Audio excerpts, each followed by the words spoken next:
ಸಹಸ್ರಾರು ವರ್ಷಗಳ ಹಿಂದೆ ಗಂಗೆಯ ತೀರದಲ್ಲಿ ಮೌನವಾಗಿ ನಿಂತಿದ್ದ ಒಂದು ವೃಕ್ಷ ಗಾಳಿ ಸೀರಾಡುತ್ತಿತ್ತು, ಆಕಾಶ ನೀಲವರ್ಣದಲ್ಲಿ ತೇಲುತ್ತಿತ್ತು. ಆಗ ಆ ಕಾಡಿನಲ್ಲಿನ ತಪಸ್ಸಿನ ಹೊಳಪಿನಂತೆ ಕಾಣುತ್ತಿದ್ದೊಬ್ಬ ಮಹರ್ಷಿ, ವಾಲ್ಮೀಕಿ.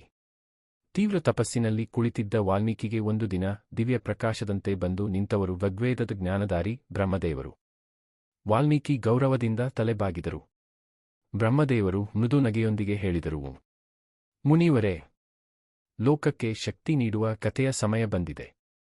ನೀನು ಕಾಣಿದ ಧರ್ಮ, ಅಧರ್ಮ, ಸಂಹಾರ ಮತ್ತು ಪುನರುದ್ಧಾರದ ಮೆರವಣಿಗೆ, ಅದನ್ನು ವಿಶ್ವಕ್ಕೆ ನಿನ್ನ ಕವಿತ್ವದಲ್ಲಿ ಕೊಡು. ವಾಲ್ಮೀಕಿ ಕಣ್ಣಿನಲ್ಲಿ ಜ್ಯೋತಿ ಮೂಡಿತು.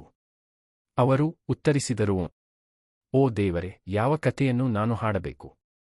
ಬ್ರಹ್ಮದೇವರು ಕೈಯನ್ನು ಮೇಲಕ್ಕೆ ಎತ್ತಿ ಹೇಳಿದರು, ಎದುಗಾಲದಲ್ಲಿ ನಡೆಯಲಿರುವ ಮಹಾಯುದ್ಧ, ಕುರುಕ್ಷೇತ್ರದ ಯುದ್ಧ. ಪಾಂಡವರು, ಕೌರವರು, ಕೃಷ್ಣನ ಧರ್ಮೋಪದೇಶ.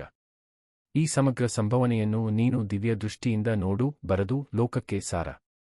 ಅವನ ಮಾತುಗಳು ದಿವ್ಯ ಗಂಭೀರತೆಯಂತೆ ಕಂಪಿಸಿ ಕಾಡಿನಲ್ಲೇ ಪ್ರತಿಧ್ವನಿಸಿದವು. ವಾಲ್ಮೀಕಿ ಸಾದರವಾಗಿ ಕಣ್ಣುಮುಚ್ಚಿ ಧ್ಯಾನಕ್ಕೆ ಜಾರಿದರು. ಅಂದರಿಂದ ಪ್ರಾರಂಭವಾಯಿತು ವಾಲ್ಮೀಕಿ ಮಹಾಭಾರತದ ದೃಷ್ಟಿ.